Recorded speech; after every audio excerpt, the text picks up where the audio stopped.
ഈശോയിൽ ഏറ്റവും സ്നേഹമുള്ളവരെ, ഏതാനും ചെറിയ ചിന്തകൾ സുവിശേഷത്തിലൂടെ നമുക്കൊന്ന് ചേർന്ന് ധ്യാനിക്കുകയും പ്രാർത്ഥിക്കുകയും ചെയ്യാം. ഇന്ന് പ്രത്യേകമായി മത്തായിയുടെ സുവിശേഷം 11-ാം അധ്യായം 2 വാക്യങ്ങൾ 28 മുതൽ 30 വരെയുള്ള 2 വാക്യങ്ങളാണ് നമുക്ക് ധ്യാനിക്കുവാൻ, ചിന്തിക്കുവാൻ സഭ നമ്മൾക്ക് നൽകിയിരിക്കുക.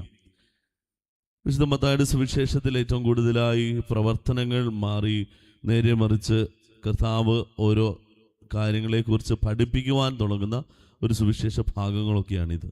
അപ്പം അതിലൊന്നാണ് ഇതും. കർത്താവ് പറയുന്നത്, എൻ്റെ നുകം വഹിക്കുക, ഭാരം അധ്വാനിക്കുന്നവരും ഭാരം ചുമക്കുന്നവരും എൻ്റെ അടുക്കൽ വരുവിൻ, ഞാൻ നിങ്ങളെ ആശ്വസിപ്പിക്കാം. കാരണം എന്നിൽ നിന്ന് വഹിക്കുന്ന നുകവും ഭാരവും ഒക്കെ എളുപ്പമുള്ളതായിരിക്കും.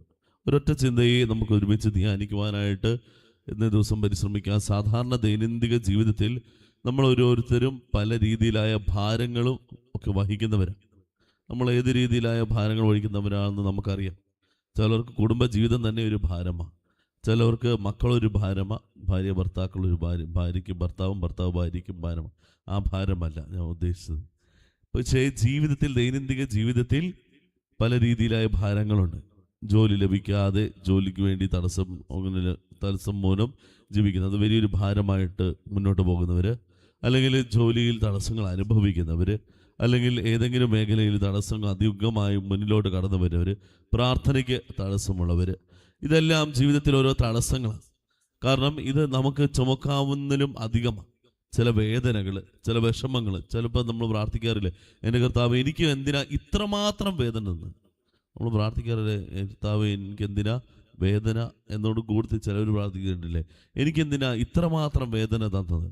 അപ്പം ഇത്രമാത്രം വേദനകൾ, സഹനങ്ങൾ, ഇതിനൊക്കെ കുറിച്ചാണ് നമ്മൾ ചിന്തയൊക്കെ കടന്നു ചെല്ലുക. പക്ഷേ ആ ചിന്തയിലും കടന്നു ചെല്ലുമ്പോൾ നമ്മൾ ഓർക്കേണ്ട ഒരു കാര്യമുണ്ട്. ദൈവത്തിൻ്റെ അടുക്കിലേക്ക് ഈ ചിന്തകളെ ചേർത്ത് വയ്ക്കുമ്പോൾ ദൈവം നമ്മളെ ആശ്വസിപ്പിക്കും. ഭാരം ചുമക്കുന്നവരും അധ്വാനിക്കുന്നവരായ നിങ്ങൾ എൻ്റെ അടുക്കൽ വരുവിൻ, ഞാൻ നിങ്ങളെ ആശ്വസിപ്പിക്കാമെന്ന് ദൈവം പറയുന്നുണ്ടെങ്കിൽ ദൈവം അവിടെ പ്രവർത്തിക്കുവാൻ തയ്യാറാണ് എന്നുള്ളൊരു വിശ്വാസമാണ്. നമ്മുടെ ജീവിതത്തിൽ ഇന്ന് പ്രഭാതമുള്ള പ്രഘോഷം വരെ നമുക്ക് പല രീതികളായ തടസ്സങ്ങൾ, ഭാരങ്ങൾ അനുഭവപ്പെടും. ആ അനുഭവപ്പെടുന്ന ഭാരമെല്ലാം ദൈവത്തോട് ചേർത്ത് വെച്ച് പ്രാർത്ഥിക്കണം. പലപ്പോഴും പറ്റാത്ത അവസ്ഥയാണ് ദൈവത്തോട് ചേർത്ത് വെച്ച് പ്രാർത്ഥിക്കുക. ചില സമയത്ത് പലരും നമ്മളെ കളിയാക്കി അല്ലെങ്കിൽ നമ്മളെ മാറ്റി നിർത്തി. ദൈവത്തോട് ചേർത്ത് നിർത്തി പ്രാർത്ഥിക്കും. ദൈവമേ, എനിക്കിതൊരു വിഷമമാണ്, ഇതെനിക്കൊരു ഭാരമാണ്, ഞാൻ എങ്ങനെ എൻ്റെ ജീവിതത്തിൽ ഇത് മുന്നോട്ട് കൊണ്ടുപോകും എന്ന് ദൈവത്തോട് ചേർത്ത് പ്രാർത്ഥിക്കുമ്പോൾ നമ്മുടെ അത് ഭാരം തമ്പുരാൻ എളുപ്പമുള്ളതാക്കും. പക്ഷേ ഭാരം എടുത്തു മാറ്റും എന്ന് ഈശോ പറഞ്ഞിട്ടില്ല. നിനക്ക് ഈ ഭാരം ഞാൻ എടുത്തു മാറ്റും, നിന്നെ ഒരാൾ കളിയാക്കിയ ആ കളിയാക്കുന്നവനെ ജീവിതത്തിൽ നിന്ന് എടുത്തു മാറ്റും എന്നല്ല അതിൻ്റെ അർത്ഥം. എൻ്റെ അടുക്ക് ഞാൻ നിങ്ങളെ ആശ്വസിപ്പിക്കാം, കാരണം എൻ്റെ നുകം ഭാരം കുറഞ്ഞതാണ്. അതായത് താന്താങ്ങൾക്ക് പറ്റിയ രീതിയിൽ, ഓരോ ജീവിതത്തിലും ഓരോരുത്തർക്കും പറ്റിയ രീതിയിൽ ഉള്ള നുകം ചേർത്ത് വയ്ക്കുക. എന്തിനാണ് ഈ നുകം ചേർത്ത് വയ്ക്കുന്നത്, ചേർത്ത് വയ്ക്കുന്നത്?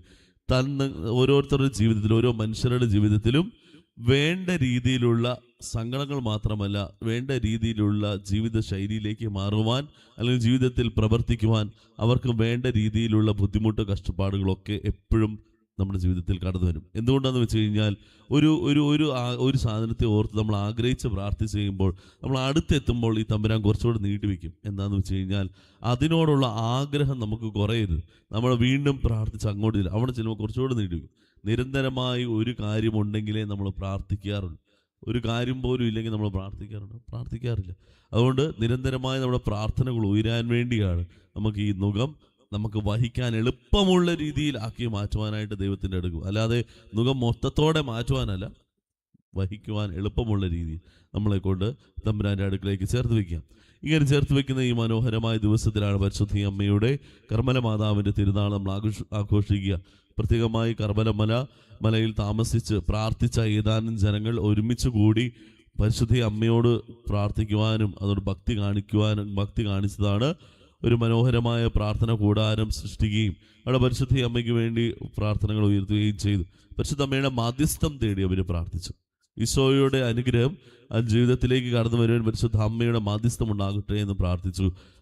അതേപോലെ തന്നെയാണ് പരിശുദ്ധ അമ്മ ഇവർക്ക് ഓരോരുത്തർക്കും പ്രത്യക്ഷപ്പെട്ടത്. പ്രത്യേകമായി വിശുദ്ധ സൈമൺ സ്റ്റോക്കിന് പ്രത്യക്ഷപ്പെട്ടിട്ട് പറഞ്ഞു, പരിശുദ്ധ അമ്മ അവർക്ക് ഓരോരുത്തർക്കും ഉത്തരീയം കൊടുത്തു. അല്ലേ, നമ്മൾ ഓരോരുത്തരും അണിയാറില്ലേ ഉത്തരീയം? എന്നതാ ഉത്തരീയം? വെന്തിങ്ങ കൊടുത്തു. ഈ വെന്തിങ്ങ കൊടുത്തിട്ട് പറഞ്ഞു, ഇത് നിങ്ങളുടെ ജീവിതത്തിൽ നിങ്ങളുടെ അവസാന ദിവസം വരെ നിങ്ങളുടെ കഴുത്തിലുണ്ടെങ്കിൽ നിങ്ങൾക്ക് നിത്യ സൗഭാഗ്യത്തിൽ ഞാൻ നിങ്ങളുടെ കൂടെ നിങ്ങളെ ചേർത്ത് വയ്ക്കും. പരിശുദ്ധ അമ്മയുടെ വാഗ്ദാനം വിശുദ്ധ സൈമൺ സ്റ്റോക്കിന് നൽകിയതാണ്. അപ്പോൾ അമ്മയോട് ചേർന്ന് നിന്ന് പ്രാർത്ഥിക്കുക. അമ്മേ മാതാവേ, ഈശോയോട് ചേർന്ന് നിന്ന് പ്രവർത്തിക്കുവാൻ, ഈശോയോടൊപ്പം ആയിരിക്കുവാൻ അമ്മ ഞങ്ങൾക്ക് വേണ്ടി മാധ്യസ്ഥം വഹിക്കണേ. അവർക്ക് കൊടുത്തിയ വാഗ്ദാനം പോലെ എനിക്ക് അമ്മയുടെ മാധ്യസ്ഥമുണ്ടെങ്കിൽ ഈശോയിൽ നിന്ന് മുഖം എളുപ്പമുള്ള രീതിയിൽ ലഭിക്കുവാൻ സാധിക്കും. അമ്മയോട് ചേർന്ന് നിന്ന്, അമ്മേ മാതാവേ, എൻ്റെ ഈ ജീവിതത്തിൽ ഇന്ന് പ്രഭാതം മുതൽ പ്രഘോഷം വരെ എല്ലാ പ്രവൃത്തികളിലും എല്ലാ നുഖവും എനിക്ക് വഹിക്കുവാൻ പറ്റുന്ന നുഖങ്ങളാക്കി മാറ്റുവാൻ ഈശോയിൽ നിന്ന് അനുഗ്രഹം എന്നിൽ നൽകണമെന്ന് ആത്മാർത്ഥമായി പ്രാർത്ഥിക്കുകയും അതിനുവേണ്ടിയുള്ള കൃപാവരം വിശുദ്ധ ബലിയിൽ നിന്ന് നമുക്ക് സ്വീകരിക്കുകയും ചെയ്യാം.